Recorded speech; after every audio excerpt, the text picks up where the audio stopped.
Sir నమస్తే అండి. రేపు జరగబోయే పార్లమెంట్ సమావేశాల్లో అమరావతి బిల్లు ప్రవేశపెట్టి దానికి స్టాంప్ అనేది పడబోతుందని చెప్పేసి చంద్రబాబు నాయుడు గారు పెనసాని చంద్రశేఖర్ కేంద్ర మంత్రి గారు అనడం జరిగింది. రేపు మరి అది పూర్తయిద్దా, మళ్ళీ ఏమైనా అడ్డుకుంటారా ఎవరైనా అంటారు? అది మాక్సిమం పూర్తయ్యే అవకాశం ఉందండి. ఎలా అంటున్నానంటే యాక్చువల్గా వైసీపీ వాళ్ళు దీన్ని అడ్డుకుందామని చూసినా సరే వాళ్ళ సంఖ్యాబలం చాలా తక్కువగా ఉన్నారు. కేవలం 3 ఎంపీలు మాత్రమే ఉన్నారు. పార్లమెంట్లో వీళ్ల తరఫున గట్టిగా మాట్లాడే వాళ్ళు ఉండాలంటే కనీసం సగం మంది దాటి ఉండాలి. ఆంధ్రప్రదేశ్ తరఫున 25 సీట్లు ఎంపీ సీట్లు ఉంటే కనుక కనీసం 13 సీట్లు దాటి ఉండాలి. అటువంటి స్థానబలం వాళ్ళకి లేదు కాబట్టి వీళ్ళ మాటిని వాళ్ళు ఏంటంటే ఓటింగ్ నిమిత్తం ఏదో వ్యతిరేకించడం నిమిత్తం వేస్తారేమో, లేదో వ్యతిరేకించే విధంగా ఓటేయకుండా ఉంటారేమో తప్ప మన అమరావతి బిల్లు మాత్రం సంపూర్ణ మద్దతు అయితే ప్రస్తుతానికి కూటమి ప్రభుత్వానికి ఉంది కాబట్టి ఆ విషయంలో దానికి అడ్డు అయితే ప్రస్తుతానికి లేదు. అందువల్ల అసెంబ్లీకి రాని ఓకేనా ప్రతిపక్ష హోదా ఇవ్వలేదని వంక పెట్టేసి ప్రతిపక్షంలో మాజీ ముఖ్యమంత్రి గారు ఉన్నారు. 3 ఎంపీలతోనే ఉండారు, 3-4 మరి తెలియదు. అది కూడా వాళ్ళని రేపు వాళ్ళకి సభ పెట్టి ఈ అడ్డుకునే ప్రయత్నాలు ఏమైనా చేయొచ్చు అంటారా? రేపు వాళ్ళతో మీటింగ్ అని చెప్పేసి బహిరంగంగా ఇవాళ వదలటం జరిగింది. దానివల్ల ఏంటంటే వాళ్ళు మీటింగులు లేదా ఏ రకాలుగా పెట్టుకున్న ఏంటంటే ముఖ్యం సంఖ్యాబలమే. అంటే గ్రౌండ్ లెవెల్లో కార్యకర్తలని ఎంత మొబిలైజ్ చేసినా సరే హై లెవెల్లో అది పనిచేయదు. ఇది పార్లమెంట్లో జరిగే బిల్లు వ్యవహారాలు కాబట్టి ఎంపీలు లేదా లోక్సభ స్పీకర్లు ఇటువంటి వాళ్ళ సహకారంతోనే అది జరుగుతుందండి. అంటే ఇంకా వేరే రాష్ట్రంలో ఉన్న ఎంపీలని ఏమన్నా మద్దతు తీసుకుంటే ఏమో జరగచ్చేమో కానీ ప్రస్తుతానికి ఏంటంటే వైసీపీ వాళ్ళకి మన రాష్ట్రంలో ఉన్న సపోర్టే పూర్తిగా లేదు. అందువల్ల వేరే రాష్ట్రంలో ఎంపీలను సపోర్ట్ తీసుకుందాం అనే అంత సీన్ అయితే లేదు. వేరే రాష్ట్రంలో కాంగ్రెస్ ప్రభుత్వంలో ఉన్న ఎవరినన్నా ఏమన్నా కొంతమందిని సాయం తీసుకోవచ్చు. మహా కలిసి ఇంకో 2-3 కలుస్తారేమో కానీ సంఖ్యాబలంగా పరంగా అయితే చాలా వీక్గా ఉన్నారు. అందువల్ల అమరావతి బిల్లుని వ్యతిరేకించే స్థాయి అయితే గనక వైసీపీ పార్టీకి లేదు. అందువల్ల నామకాయాలు లేదని ఓటేస్తే వేస్తారేమో వ్యతిరేకంగా. దానివల్ల అయితే అమరావతి బిల్లు అయితే ఆగే ఉద్దేశం అయితే ఆగే విధానం అయితే లేదు. ఓకే సార్, అట్లాగే పీపీపీ విధానం, కోటి సంతకాలు, పీపీపీ విధానం గురించి తెలియక జగన్మోహన్ రెడ్డి గారు అట్లా మాట్లాడుతున్నారా? దీన్ని కూడా అడ్డుకోవాలి అనే ఒక ఫీలింగ్ తో ఆయన అనడం జరిగింది. దాని గురించి ఏమంటారు? ఏదైనా సరేనండి, వైసీపీ వాళ్ళు చేశారంటే ఆ పార్టీకి ఒక స్టాండ్ ఉండాలి. మనం కూడా ఆంధ్రప్రదేశ్లో ఒక పార్టీకి ఉన్నాం, ఆ పార్టీ క్యాడర్ని కాపాడుకోవాలి కాబట్టి వాళ్ళు ఏదో ఒకటి మాట్లాడుతున్నట్టు ఉండాలి. అది తెలిసైనా తెలియకైనా ఏదో ఒకటి మాట్లాడాలి. ఇప్పుడు గుడివాడ అమర్నాథ్ గారు మాట్లాడే విధానం చూస్తే మనకు అదే అర్థమవుతుంది. ఆయన నిజంగా అవగాహన నుండి మాట్లాడుతున్నాడో, చూసి మాట్లాడుతున్నాడో, కళ్ళు మూసుకుని మాట్లాడుతున్నాడో లేదనేది మనకు తెలుస్తుంది. అయితే అదే విషయంలో మిగిలిన కార్యకర్తలని పక్కన పెడితే మిగిలిన నాయకులందరూ కూడా అదే విధానంగా మాట్లాడతారు. మాట్లాడేవాళ్ళు కూడా మూసేశారు. ఇప్పుడు కొడాల నాని గారు మాట్లాడేవాడు గట్టిగా మాట్లాడడం మానేశాడు. రోజా గారు కూడా తగ్గించేశారు. ఇక అనిల్ కుమార్ యాదవ్ ఇలా ఎంతో మంది మాట్లాడటం మానేశారు. ఎందుకంటే వాళ్ళకి ఇంకా వాళ్ళు మాట్లాడే సీన్ లేదు, వాళ్ళకి ఆర్డర్లు వేసేవాళ్ళు లేరు. ఇదిగో మీరు చంద్రబాబు నాయుడు గారిని విమర్శించండి, మీరు ఎంత విమర్శిస్తే అంత మీకు మిమ్మల్ని సెటిల్ చేస్తానన్న విధానం ఇప్పుడు లేదు. ఎందుకంటే అధికారంలో లేరు కాబట్టి. అందువల్ల వాళ్ళు మాట్లాడడం తగ్గించేశారు. కొంతమంది ఏంటంటే మమ్మల్ని అలా మాట్లాడమన్నారు కాబట్టి మేము మాట్లాడాం, లేకపోతే చంద్రబాబు నాయుడు గారు అంటే మాకు వ్యతిరేకం కాదన్న మాట్లాడిన వాళ్ళు కూడా చాలా మంది ఉన్నారు వైసీపీ వాళ్ళే. అది పక్కన పెడితే ఇప్పుడు పీపీపీ విధానానికి వస్తే వాళ్ళు ఏది చేసినా లేదో కోటి సంతకాలు ఇవి చేద్దాం అనుకున్నా సరే పార్టీకి ఒక స్టాండ్ ఉంటుంది. ఆ స్టాండ్ ప్రకారం వాళ్ళు ఏదో పని చేస్తున్నట్టు ఉండాలి కాబట్టి, ఎందుకంటే క్యాడర్ని కాపాడుకోవాలి కాబట్టి, క్యాడర్ని కాపాడుకోవాలన్న ఉద్దేశంతో వాళ్ళు ఏదో ఒకటి మాట్లాడుతూ ఉండాలి కాబట్టి అలా మాట్లాడతారండి. దానివల్ల వాళ్ళు ఏదో వ్యతిరేకించినంత మాత్రాన ప్రభుత్వం కూలిపోదో, వాళ్ళు చేసే పని లాగో జరుగుతూనే ఉంటాయి. ఓకే సార్, అట్లాగే కూటమి ప్రభుత్వం మిగతా ఉన్న 13-11 హాస్పిటల్ పూర్తి చేయగలదంటారా ఈ గవర్నమెంట్ దిగిపోయేలోగా? యాక్చువల్గా అయితే అండి పూర్తి అయిపోయినాయి. కేంద్ర ప్రభుత్వం నుంచి కొన్ని అవి అనుమతులు రావాలి. కొన్ని హాస్పిటల్ అయితే నేను స్వయంగా చూశాను. రాజమండ్రి మెడికల్ కాలేజ్ నేను స్వయంగా చూశాను. అది కట్టడం పూర్తయిపోయింది. 14 మెడికల్ కాలేజీలు ప్రస్తావన తీసుకొచ్చిన వైఎస్ జగన్మోహన్ రెడ్డి గారు ఒక 70% వరకు పూర్తి చేశారు. అదైతే వాస్తవమే.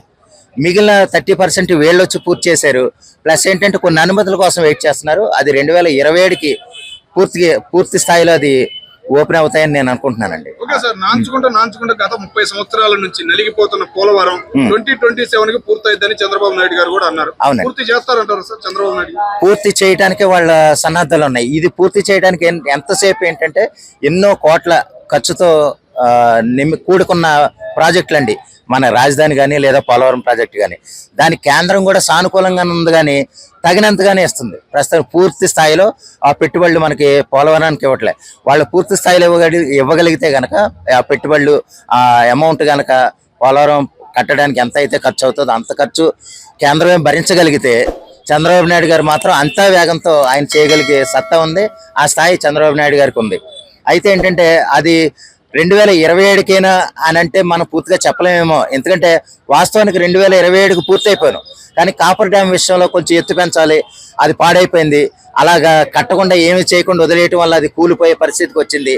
అందువల్ల మళ్ళీ ఇంకో కాపర్ డ్యామ్ కట్టాలన్న ఉద్దేశాన్ని మళ్ళీ ప్రస్తావన వచ్చిందండి. అందువల్ల మళ్ళీ తిరిగి ప్రయత్నాలు చేయటం వల్ల ఏంటంటే కొంత జాప్యం అయింది.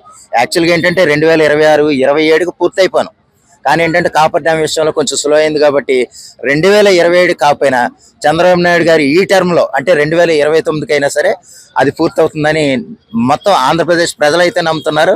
ఎప్పుడు పూర్తవుతుందని ప్రజలందరూ ఎదురు చూస్తున్నారు. ఓకే సార్, అట్లాగే ఫిబ్రవరి మార్చికి రేపు పార్లమెంట్ సమావేశాల్లో మనయే దగ్గరగా 10-15 బిల్స్ ఉంటాయి మొత్తం. మరి రేపు గెలవగలరు అంటారు ఈ కూటమి ప్రభుత్వం? రేపు గెలవటం ఏంటంటే అండి, ఇది చాలా బిల్స్ ఉన్నాయి కదా. ఆ బిల్స్ ఏంటంటే గ్రౌండ్ లెవెల్లో ఉన్న ఓట్లు వేసే వాళ్ళకి చంద్రబాబు నాయుడు గారు ఏం చేస్తున్నారు, బాగానే చేస్తున్నారు కదా అని చూసేవాళ్ళు ఎక్కువ, కానీ ఈ బిల్స్ విషయం చాలా మందికి తెలియదు. మేము ఎలా చేసాం అంటే కొన్ని బిల్లులు ఇప్పుడు యాక్చువల్గా కొన్ని అయితే చెప్పనే కూడా ఆయన చంద్రబాబు నాయుడు గారు చేశారు. ఇదే ఆటో వాళ్ళకి 15,000 ఇదే.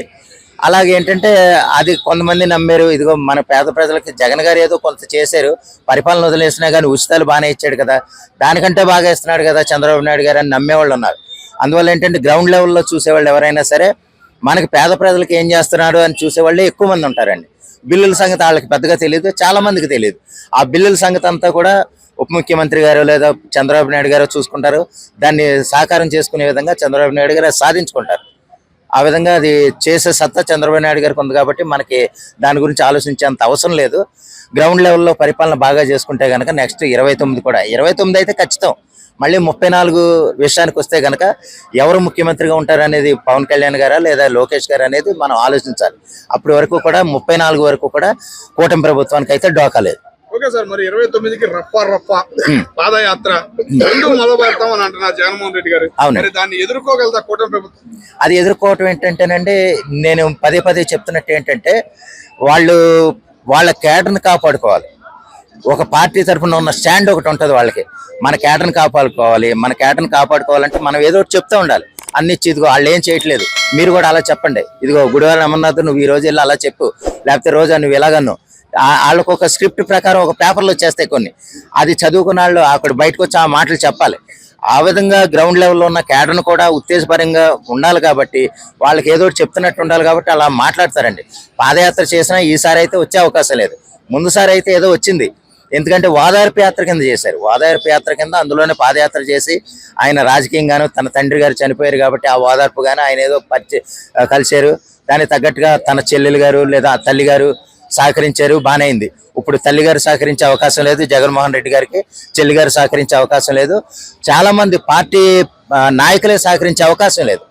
ఎందుకంటే ఆయన వ్యవహారం ఎలాగుంటుంది 5 సంవత్సరాల్లోనే గ్రహించారు కాబట్టి. ఎందుకంటే చాలా మంది, నేను ఒక మాట విన్నానండి, అది ఎలాగంటే ఆయన గుమ్మం దాటి ఆయన జగన్మోహన్ రెడ్డి గారు లోపల ఉంటే కనుక బయట ఎటువంటి వ్యక్తి వచ్చినా సరే బయటే ఉండాలి. అటువంటి ఆయన అంటే హై లెవెల్ వ్యక్తి కూడా ఆయనకు పర్మిషన్ ఉండదు.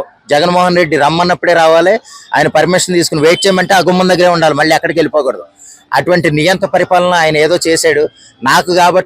నేను కాబట్టి ముఖ్యమంత్రి అయిపోయినని ఏదో 30 అడుగుల ఎత్తులో ఫెన్సింగ్ ఇవన్నీ వేసుకుని ఏదో చేశాడు. ఇంకా ప్రపంచంలో ఎవరూ లేనంత ఇదిగా అంటే ఎక్కువగా భయపడే వాళ్ళే అలా చేస్తారు.